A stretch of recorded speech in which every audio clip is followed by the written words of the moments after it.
Okay, final video of the week. Might be my final video as well. இந்த வீடியோவில் என் வாழ்க்கையில் நடந்த 2 incidents பற்றி நான் ஷேர் பண்ணணும்னு நினச்சேன். நிறைய பேர் கேட்பாங்க, ஏன் வந்து நான் எவ்வளோ மாரல்ஸ் ஃபாலோ பண்ணுறேன், ஏன் எவ்வளோ கோவப்படுறேன், ஏன் வந்து இந்த மாதிரி வீடியோஸ்லாம் போடுறேன்னு நிறைய பேர் கேட்டிருக்காங்க. I think this video might be an answer to all of that. இதுதான் ஆன்சரானு எனக்கு தெரியல, பட் இந்த 2 இன்சிடென்ட் வந்து நான் ரொம்பவே பாதிச்சுது. So this could be one of those reasons நான் ஃபீல் பண்ணுறேன். இந்த 2 இன்சிடென்ட்ஸுமே வந்து யார்கிட்டையும் நான் பெருசாக ஷேர் பண்ணதில்லை. என்னுடைய க்ளோஸ் ஃப்ரெண்ட்ஸுக்கும் சரி, ரிலேட்டிவ்ஸ்க்கும் யாருக்குமே தெரியாது. எனக்கு ஷேர் பண்ணணும்னு தோணலை, ஏன்னு தெரியல. இந்த 2 இன்சிடென்ட்ஸுமே 2020 தான் நடந்துச்சு. இந்த லாக்டவுன் பீரியட்ல தான் நடந்துச்சு. Okay, let's start with incident number 1. First incident வந்து ஒரு ஹாஸ்பிட்டலில் நடந்தது. என்னை பற்றி சொல்லணும்னா, நான் சின்ன வயசுலேருந்து ப்ரைவேட் ஹாஸ்பிட்டல்ஸ் அப்புறம் ப்ரைவேட் கிளினிக்ஸ் தான் வந்து நான் போயிருக்கேன் ட்ரீட்மெண்ட்டுக்கு. சின்ன அடியாக இருந்தாலும் சரி, அதுக்கப்புறம் எனக்கு ஆப்ரேஷன்லாம் கூட பண்ணியிருக்காங்க. அதெல்லாம் வந்து ப்ரைவேட் ஹாஸ்பிட்டல் தான் போயிருக்கேன். ஃபஸ்ட்டு டைம் 2020 நான் ஒரு கவர்மெண்ட் ஹாஸ்பிட்டலுக்குள்ளே போகிறேன். காரணம் என்னென்னா, அப்போ தான் லாக்டவுன் நடந்துட்டு இருந்துச்சு. ப்ரைவேட் ஹாஸ்பிட்டலில் எங்கேயும் கிடைக்கல சீட்ஸ். அதனால் வந்து கவர்மெண்ட் ஹாஸ்பிட்டல் போனோம், வேறு வழி இல்லாமல். எதுக்காக போனோம்னா, எங்கள் பாட்டிக்கு வந்து லோ சுகர் ஆயிடுச்சு. அவங்க கொஞ்சம் சீரியஸ் கண்டிஷனில் இருந்தாங்க. அதனால் வந்து வேறு வழி இல்லாமல் அங்கே போய் சேர்த்தோம். எங்கள் பாட்டி வந்து அப்போ கான்சியஸாகவே இல்லை, கொஞ்சம் கண்டிஷன் சீரியஸாக இருந்துச்சு. யாராச்சும் ஒருத்தர் பக்கத்துலேருந்து பார்த்துக்கிட்டே இருக்கணுன்ற மாதிரி தான் இருந்துச்சு. நைட்டும் பகலும் வந்து யாராச்சும் ஒருத்தர் வந்து பாட்டியை பார்த்துக்கிற மாதிரி தான் இருந்துச்சு. ஸோ எல்லோரும் மாற்றி கொஞ்சம் நேரத்துக்கு பாட்டிக்கிட்டே வந்து இருந்து பார்த்துட்டு இருந்தோம். நான் ஒரு 8 hours இருந்தேன். காலையிலேருந்து நைட்டு வரைக்கும் நான் இருந்தேன்னா, அதுக்கப்புறம் என் அண்ணனோ இல்லை தம்பியோ வந்து அவன் வந்து ஒரு 10 hours இருப்பான். அந்த மாதிரி தான் பார்த்துட்டு இருந்தோம். அப்போ நடந்த இன்சிடென்ட் தான் இது. அப்போ ஒரு நாள் நைட்டு 8 to 10 PM, இப்போன்னு கரெக்டாக ஷியூராக தெரியல எனக்கு. அப்போ வந்து நான் வாஷ்ரூம் போகிறேன். அங்கே நடந்த விஷயம் தான் இது. முதல் இந்த கழிப்பறையை பற்றி சொல்லிடுறேன். அங்கே வந்து மென் உமன்னு தனித்தனியாக பிரித்து வைக்கலாம், ஆண் பெண்ணு பிரிக்காமல் காமன் பாத்ரூம் தான் இருந்துச்சு. அங்கே ஃபெசிலிட்டிஸும் பெருசாக இல்லை. யூரினல்ஸ்னு தனியாக வைக்கல, 2 டாய்லெட் தான் இருந்துச்சு. அதுக்கு கதவு கூட இல்லை. அந்த டாய்லெட்ஸ் இருந்ததுக்கும் கதவு இல்லை, லைட் இல்லை. அதுக்கப்புறம் வந்து தண்ணியும் லீக் ஆகிட்டு இருந்துச்சு, சொட்டாக விழுந்துட்டு இருந்துச்சு. பக்கெட்டும் வந்து உடஞ்சிருந்தது. எதுவுமே அந்த டாய்லெட்டில் வந்து நல்ல கண்டிஷனில் இல்லை. அப்படி தான் அந்த கழிப்பறை இருந்துச்சு. நான் உள்ளே போகிறேன். அங்கே வந்து ஒரு அம்மா ஆல்ரெடி வந்து டாய்லெட் யூஸ் பண்ணிட்டு இருந்தாங்க போல். நான் வந்ததும் அவங்க டக்குன்னு எழுந்துச்சு நின்னாங்க. ஏன்னா வந்து கதவு இல்லை, டாய்லெட்டில் கதவு இல்லை. எனக்கு அது வந்து ஒரு மாதிரி எப்படி சொல்கிறேன்னு தெரியல, டக்குன்னு கில்ட் ஆயிடுச்சு. நான் டக்குன்னு திரும்பிட்டு அந்த சிங்கில் வந்து கையை மட்டும் கழுவிட்டு போயிட்டேன். அவங்க மூஞ்சியை கூட நான் முழுசாக பார்க்கல, ஏன்னா இருட்டாக இருந்துச்சு, லைட் இல்லை. I could just see a black figure, அவ்வளோதான். அப்படி எந்திரிச்சு நிற்கிறாங்க, நான் கில்ட் ஆகிறேன், திரும்புகிறேன். அவ்வளோதான் நடந்தது அந்த இன்சிடென்ட். ஜஸ்ட் 5 seconds தான் நடந்திருக்கும் அது. இந்த இன்சிடென்ட் வந்து it affected me a lot. ஏன்னா இதை பற்றி நான் ரொம்ப யோசிச்சுட்டு இருந்தேன். ஏன்னா ஐ டோன்ட் பிலாங் ஹியர். காசு இருக்கேன். இப்போ எங்கள் பாட்டிக்கு லாக்டவுன் டைமில் இப்படி ஆகாமல் இருந்திருந்தா நான் அந்த ஹாஸ்பிட்டலுக்கே போயிருக்க மாட்டேன். இந்த இன்சிடென்ட்டும் என் வாழ்க்கையில் நடந்திருக்காது. இந்த இன்சிடென்ட் பற்றி யோசிக்கும் போதெல்லாம் எனக்கு என்ன தோணும்னா, அந்த டைமில் என்ன தோணிக்கிட்டே இருந்துச்சுன்னா, இப்போ எனக்கு ஒரு சாய்ஸ் இருக்குது. எங்கள் வீட்டில் வந்து அவ்வளோ பாவர்ட்டியில் இல்லை. எங்களால் ப்ரைவேட் ஹாஸ்பிட்டலில் போய் வந்து ட்ரீட்மெண்ட் எடுத்துக்கிற அளவுக்கு வசதி இருக்கு. இந்த லாக்டவுன் பீரியட் இல்லைன்னா எங்க பாட்டியோ ஒரு பிரைவேட் ஹாஸ்பிட்டல் தான் சேர்த்துருப்போம். அப்படி இருக்கும்போது எனக்கு ஒரு சாய்ஸ் இருக்கு. ஆனா அங்க இருந்த பேஷண்ட்ஸ் இல்ல அங்க இருந்த மக்கள் எல்லாரையும் பார்க்கும்போது they didn't have a choice. அவங்களுக்கு ஏதாச்சும் உடம்பு சரியில்லைன்னா இங்கே தான் வந்து ஆகணும். இந்த கழிப்பறை தான் அவங்க யூஸ் பண்ணி ஆகணும். இதுதான் அவங்க வாழ்க்கை. அண்ட் இதை வந்து அவங்களால மாற்ற முடியுமான்னு கேட்டா கூட மாற்ற முடியாது. they just have to be okay with it. இதுதான் வந்து என் மண்டைக்குள்ள ஓடிக்கிட்டே இருந்துச்சு. என்ன பார்த்து எனக்கே கில்ட்டியா இருந்துச்சு. நிறைய பேர் சொல்லுவாங்க, அப்போ வந்து அவங்க கஷ்டத்தை பார்த்துட்டு நம்ம வந்து கிரேட்ஃபுல்லா இருக்கணும், நம்ம வாழ்க்கையை வந்து அவ்வளவு சந்தோஷமா இருக்குன்னு. பட் எனக்கு என்ன தோணுச்சுன்னா, அவங்க வாழ்க்கை எப்படி இருக்கும் அதுதான் எனக்கு they didn't have a choice. அவங்க இதை தான் யூஸ் பண்ணி ஆகணும், இங்கே தான் போய் ஆகணும், இங்கே தான் வந்து ட்ரீட்மெண்ட் எடுத்துக்கணும். அவங்களால they are voiceless. நான் வந்து யோசிக்கலாம். இப்போ நான் யோசிக்கும் போது நான் வந்து சொல்லலாம், I can understand how she felt ன்னு. But I could never really truly understand how she felt at that time. நானும் அதே ரூமில் தான் இருந்தேன். ஆனால் நான் இந்த சைடு இருந்தேன், அவங்க அந்த சைடு இருந்தாங்க. நான் இந்த ஹாஸ்பிட்டலுக்கு ஒரு வாட்டி வந்திருக்கேன், அவங்க எத்தனை வாட்டி வந்திருக்காங்கன்னு எனக்கு தெரியாது. என்னோட யோசனைலாம் அந்த இடத்துல அந்த அம்மா எப்படி ஃபீல் பண்ணியிருப்பாங்கன்றது தான் இருந்ததே தவிர என்னை பற்றி நான் யோசிக்கிறத கொஞ்சம் நிப்பாட்டிட்டேன். அப்போ என்னால் இதெல்லாம் பண்ண முடியும், எனக்கு சாய்ஸ் இருக்குது. நான் என்னை பற்றி யோசிக்கிறதுக்கு என்ன இருக்குது? இந்த இன்சிடென்ட் வந்து it changed me a lot as a person. being in others shoesன்னு எல்லாரும் சொல்லுவாங்க. அந்த வேர்டுக்கான ட்ரூ மீனிங் எனக்கு அப்போ தான் புரிஞ்சுது. அண்ட் அதுவும் ஒரு ஒன் ஆஃப் த ரீசன்ஸாக இருக்கலாம் நான் வந்து எவ்வளோ பேசுகிறேன், எவ்வளோ கோவப்படுறேன்னா. ஏன்னா அந்த இடத்துல என்னால் எதுவுமே பண்ண முடியல. இப்போ அந்த இன்சிடென்ட்க்கு அப்புறம் நான் என்ன பண்ணியிருப்பேன்னா, எதுவும் பண்ணியிருக்க முடியாது. நான் வந்து அப்படியே இக்னோர் பண்ணிட்டு என் வாழ்க்கையை பார்த்துட்டு தான் போனேன். என்னோட சேனலை ரொம்ப நாளாக ஃபாலோ பண்ணுறவங்களுக்கு இதை நான் ஆல்ரெடி சொல்லியிருக்கேன். ஆனால் இந்த மாதிரி ரேப் இஷ்யூ நடக்கும்போதோ இல்லை வேறு ஏதாச்சும் இஷ்யூ நடக்கும்போதோ, இந்த ஸ்டெர்லைட் அது இதுன்னு நடக்கும்போது நானே வீடியோஸ் பண்ணியிருக்கேன். அப்போ நான் ஒரு யூடியூபரே கிடையாது. ஆனால் வீடியோஸ் பண்ணி நான் வந்து போட்டிருக்கேன். சும்மா ரேண்டமாக ஒரு யூடியூப் சேனலை போட்டு ஹேஷ்டேகை ட்ரெண்ட் பண்ணுங்கன்னு என்னமோ பண்ணி வச்சுருப்பேன். அந்த வீடியோ இன்னும் இருக்கும்னு நினைக்கிறேன். அப்போ ஐ ஃபெல்ட் வாய்ஸ்லெஸ். என்னால் அது மட்டும் தான் பண்ண முடியும். சரி அதையாச்சும் பண்ணுவோன்னு பண்ணி வச்சிருப்பேன். இப்போ நான் எவ்வளோ பெரிய யூடியூபர் ஆனதுக்கப்புறமும் ஐ டோன்ட் வாண்ட் பி இக்னோரண்ட்ன்றதுக்காக தான் இந்த பாயிண்ட்ஸ் எல்லாம் நான் பேசுகிறேன், இந்த வீடியோஸ்லாம் நான் மேக் பண்ணுறேன். இதை பார்த்துட்டு அந்த ஹாஸ்பிட்டல் எனக்கு தெரிஞ்சு இப்போ சரி பண்ணியிருப்பாங்கன்னு நினைக்கிறேன், ஹோப்ஃபுல்லி. அப்படி பண்ணலன்னா கவர்மெண்ட் அஃபீஷியல்ஸ் யாராச்சும் இதை பார்க்குறீங்க, அந்த வீடியோ வந்து உங்கள் கண்ணுக்கு வருதுன்னா, அந்த ஹாஸ்பிட்டல் மட்டும் இல்லை, எந்த கவர்மெண்ட் ஹாஸ்பிட்டலாக இருந்தாலும் சரி, இந்த வாஷ்ரூமு, இந்த டாய்லெட் இதெல்லாம் வந்து கரெக்டாக இருக்கா, கரெக்டாக முறையாக இருக்கான்றதை கொஞ்சம் சரி பண்ணுங்கன்றதான் நான் சொல்ல வரேன் இந்த வீடியோ மூலியமாக. அதுக்கப்புறம் வந்து எங்கள் பாட்டி வந்து கொஞ்சம் நாளுக்கு அப்புறம் ட்ரீட்மெண்ட்டுக்கு அப்புறம் எங்கள் வீட்டுக்கு கூப்பிட்டு வந்துட்டோம். கொஞ்ச நாள்லேயே ஷீ பாஸ்ட் அவே. இது வந்து இன்சிடென்ட் நம்பர் 1.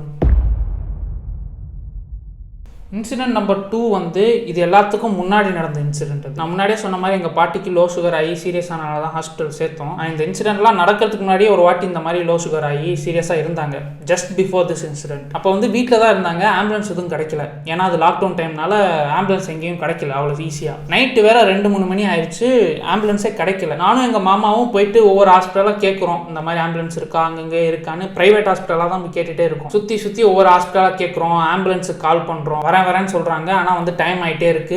எங்களுக்கு பயம் அதிகமாயிருச்சு. அப்ப என்ன பண்றதுன்னு தெரியாம 2-3 ஹாஸ்பிட்டல் கேட்டுட்டு மெயின் ரோட்ல நிக்கிறோம்.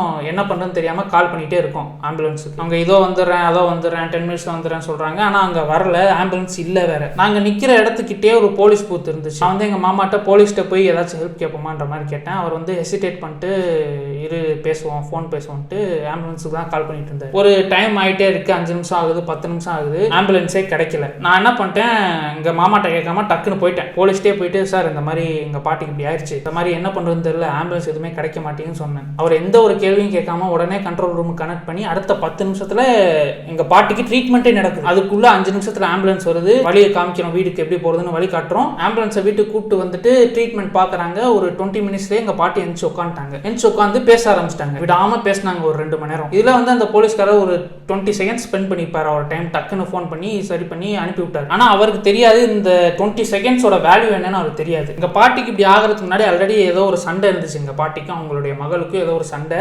அவங்க பேசாம இருந்தாங்க, ஒரு 10 நாளோ 20 நாளோ பேசவே இல்லை. டக்குன்னு இந்த மாதிரி எங்கள் பாட்டிக்கு ஆகுது. எல்லாருமே வந்துட்டாங்க, ஏன்னா ரொம்ப சீரியஸ் ஆயிடுச்சு. எல்லாருமே கிளம்பி வந்துட்டாங்க. அந்த மகள்னு சொன்ன அவங்களும் வந்துட்டாங்க. எல்லாரும் ஃபேமிலி எல்லாம் வந்து வீட்டில் தான் இருக்காங்க, அழுதுட்டு இருக்காங்க. என்ன பண்ணுறது தெரியல, ஆம்புலன்ஸ் கிடைக்கல. அதுக்கப்புறம் ஆம்புலன்ஸ் வருது, ட்ரீட்மெண்ட் கொடுக்குறாங்க. ஒரு 10-20 மினிட்ஸ்லேயே சரியாயிடுச்சு. அவங்க பேச ஆரம்பிச்சிட்டாங்க. அவங்க மகளுக்கும் அம்மாவுக்கும் இருக்க சண்டை வந்து அங்கே முடிஞ்சிச்சு. அவங்க சந்தோஷமாக பேசினாங்க ஒரு 2 மணி நேரம். எதுவும் இல்லாமல் எங்கள் பாட்டியும் அவங்களும் சிரிச்சுட்டே பேசி எல்லாருமே பேசிட்டு ஜாலியாக அன்னைக்கு முடிஞ்சு, சந்தோஷமா முடிஞ்சு. அந்த 2 மணி நேரத்தோட வேல்யூ அந்த போலீஸ்காரருக்கு தெரிஞ்சிருக்காரு. அவர் பண்ண சின்ன ஹெல்ப்ல எவ்வளோ பெரிய விஷயம் நடந்திருக்குன்னு அவருக்கு தெரியாது. அவர் அன்னைக்கு அது பண்ணலன்னா எங்க பாட்டிக்கு அப்பயே சீரியஸ் ஆகி ஏதாச்சும் ஆயிருக்கலாம். அந்த மகள்னு சொன்னல, அவங்க வந்து கடைசி வரைக்கும் அவங்க வாழ்க்கை ஃபுல்லா ஒரு ரிக்ரெட்லேயே வாழ்ந்துருப்பாங்க. ஏன் இந்த 2 இன்சிடென்ட் வந்து என்ன ரொம்பவே அஃபெக்ட் பண்ணுச்சுன்னா, அன்றைக்கி எல்லாம் முடிஞ்சு பேசி முடிச்சுட்டு தூங்குகிறோம். அடுத்த நாளே மறுபடியும் எங்கள் பாட்டிக்கு வந்து அந்த லோ சுகர் ப்ராப்ளம் வருது. உடனே மறுபடியும் அட்மிட் பண்ணுறாங்க. அதுக்கப்புறம் தான் அந்த ஹாஸ்பிட்டல் இன்சிடென்ட் நடக்குது. ரெண்டுமே கிட்ட நடந்தது தான். எனக்கு டைம் பீரியட் தெரியல, எனக்கு தெரிஞ்சு ரெண்டுமே 1 வீக்குள்ள தான் நடந்துச்சுன்னு நினைக்கிறேன். உங்களுக்கு இப்போ புரியும்னு நினைக்கிறேன் நான் ஏன் அந்த 2 மணி நேரம் அவ்வளோ முக்கியம்னு சொல்கிறேன். கடைசியாக எங்கள் பாட்டி கான்சியஸாக பேசினது அந்த 2 மணி நேரத்தில் தான். அதுக்கப்புறம் சிச்சுவேஷன் சீரியஸ் ஆகி ஹாஸ்பிட்டல் சேர்த்து நான் சொன்ன மாதிரி அதெல்லாம் நடந்து she never spoke to us consciously. அதுக்கப்புறம் நான் யாருன்னு கூட அவங்களுக்கு தெரியல, அந்தளவுக்கு சிச்சுவேஷன் ஓர்ஸ் ஆயிடுச்சு. கடைசியாக என்கிட்ட பேசினது அந்த 2 மணி நேரம் தான். அந்த போலீஸ்காரர் பண்ண ஹெல்ப்புக்குள்ளே எவ்வளோ பெரிய விஷயம் நடந்திருக்குன்னு அவருக்கு தெரியாது. அன்னைக்கு அவர் அந்த ஹெல்ப் பண்ணலன்னா ஒருத்தங்க அவங்க வாழ்க்கை ஃபுல்லாக ஒரு ரிக்ரெட்லேயே வாழ்ந்துருப்பாங்க. எனக்கு நான் பாட்டிகிட்ட கடைசியாக எப்போ பேசினேன்னு எனக்கு தெரிஞ்சிருக்கேன். ஸோ அப்படி அந்த போலீஸ்காரர் பண்ணாமல் இருந்திருந்தா அன்னைக்கு வந்து அவருடைய வேலை கிடையாது. இது இங்கே கால் பண்ணி பாருங்கன்னு சொல்லிட்டு போயிருக்கலாம், ஏன்னா டைம் வேற லேட் ஆயிடுச்சு. ஆனால் அவர் நின்று கால் பண்ணி பிரச்சனையை முடிச்சு கொடுத்துட்டு போயிட்டாரு. 1 நிமிஷம் தான் ஆச்சு. இங்கே நான் நோட்டீஸ் பண்ண ஒரே விஷயம் என்னன்னா, அவர் என்னுடைய பிரச்சனையை இக்னோர் பண்ணல. இப்போ எங்கள் மாமா ஏன் வந்து அங்கே ஹெசிடேட் பண்ணார்னா, நார்மலாகவே ஒரு பெர்செப்ஷன் இருக்கு, போலீஸ்னாலே கெட்டவங்கன்ற மாதிரியோ இல்லை போலீஸ்னா காசு வாங்கிறவங்கன்ற மாதிரி ஒரு பெர்செப்ஷனும் இருக்கு. மேபி அவர் வாழ்க்கையில் கூட அது நடந்திருக்கலாம் அந்த மாதிரி. ஸோ அதனால தான் அவர் ஹெசிடேட் பண்ணார். ஆனால் நான் ஹெசிடேட் பண்ணாமல் போய் பேசிட்டேன். அப்போ தான் நான் ஒரு விஷயத்தை வந்து ரியலைஸ் பண்ணேன், there are always good people. இதை நான் வந்து இன்ன வரைக்கும் நான் நம்பிட்டு இருக்கேன். நான் அதனால தான் ஃபர்ஸ்ட் இன்சிடென்ட்டே சொன்னேன். இதை பார்த்துட்டு மேபி ஏதாச்சும் சேஞ்சஸ் நடக்கலாம், யாராச்சும் பார்க்கலாம், அவங்களுக்கு நல்ல இன்டென்ஷன் இருந்து இதெல்லாம் சரி பண்ணலான்றதுக்காக தான் நான் பேசுனேன். நான் அந்த இடத்துல எதுவுமே என்னால் பண்ண முடியல. ஸோ வந்து அந்த விஷயத்தை நான் இக்னோர் பண்ணிட்டு தான் போனேன். இப்போ எவ்வளோ வளர்ந்ததுக்கப்புறமும் இங்கே வந்ததுக்கப்புறமும் நான் அதை இக்னோர் பண்ண விரும்பலை. ஸோ நான் வந்து பேசணும்னு நினச்சேன். அதனால தான் இந்த ஃபர்ஸ்ட் இன்சிடென்ட்டை வந்து நான் ஷேர் பண்ணேன். பட் இந்த 2 இன்சிடென்ட் வந்து என்னை வந்து ரொம்பவே அஃபெக்ட் பண்ணுச்சு ஆஸ் அ பர்சனாக. நான் திங்க் பண்ணுற வே வந்து மாற்றி விட்டுருச்சு. எனக்கு வந்து என்னென்னா, I just want say what I think, அவ்வளோதான். அந்த இடத்துல நான் வாய்ஸ்லெஸ்ஸாக ஃபீல் பண்ணேன். இந்த இடத்துல எனக்கு ஒரு வாய்ஸ் இருக்குது, நான் பேசுகிறேன், அவ்வளோதான். என்னால் பேச முடியும், நான் பேசுகிறேன், அதுதான் ஒன்லி ரீசன்.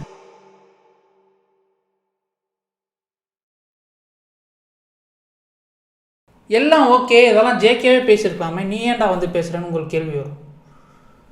அவன் பேசும்போதெல்லாம் அவனை சைலன்ஸ் பண்ணது யாரு? யூ. பேசும்போதெல்லாம் அவனுக்கு ஒரு முத்திரை குத்த வேண்டியது, டிஎம்கே சப்போர்ட், சங்கி, ஊபி, அது இதுன்னு ஏதோ ஒன்று சொல்ல வேண்டியது. சரி ஓகே, பொலிட்டிக்கலாக அவன் பேசக்கூடாதுன்னு அங்கே சைலண்டாக, ஓகே சோஷியல் இஷ்யூ ஏதாச்சும் பேசணும்னு அவன் பேசினா அங்கே வந்துட்டு அதை பற்றி ஏன் பேசலை, இதை பற்றி மட்டும் பேசுகிற, நீ அதுவா நீ இதுவா, பொலிட்டிக்கல் இஷ்யூ பற்றியே அவன் பேசலை, சோஷியல் இஷ்யூ பற்றியும் பேசலை, ஏதாச்சும் ஒரு இன்ஃப்ளூயன்சரை பற்றி பேசுகிறான்னா அவனை பற்றி ஏன் பேச மாட்டேற, இவனை பற்றி மட்டும் பேசுகிற, நீ அந்த குரூப்பு, நீ இந்த group, cult. Anyways, not this time. இது எதுவுமே கிடைக்கலையா, அவன் யாருன்னு பார்க்க ஆரம்பிச்சு அவனோட கேரக்டர் அசாசின் பண்ண ஆரம்பிச்சு. நீயே அது பண்ற, நீ எப்படி இதை பத்தி பேசலாம், உங்களுக்கு பிரச்சனை நான் பேசுறதா இல்ல நான் என்ன பேசுறேன்றதா, இல்ல நான் பேசவே கூடாதா, இல்ல யாருமே பேசக்கூடாது. எவ்வளவு பேசுறோம், இன்ஃப்ளூயன்சர்ஸை பத்தி பேசுறோம், கிரியேட்டர்ஸை பத்தி பேசுறோம், கார்பரேட்ஸை பத்தி பேசுறோம், உன்னை பத்தி எப்ப பேச போறோம்? when are you gonna change?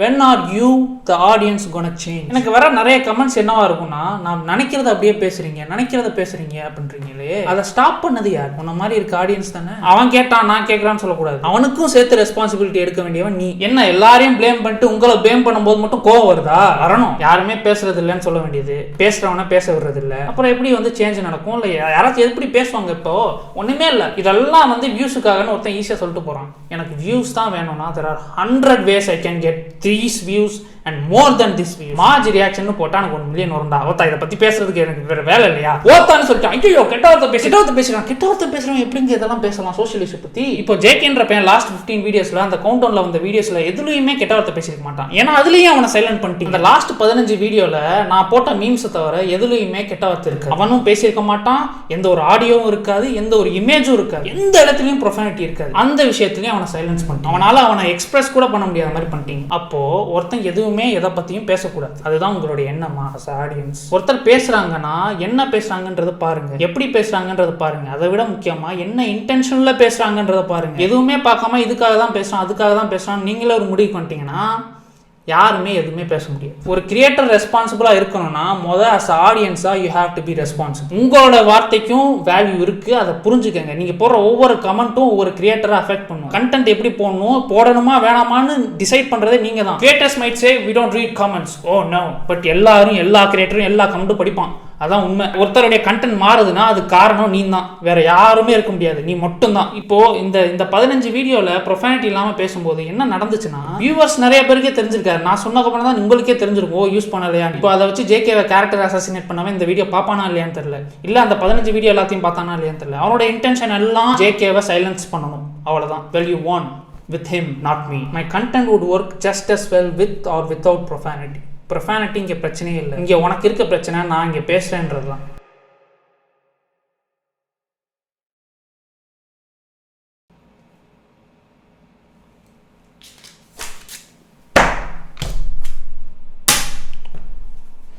See you.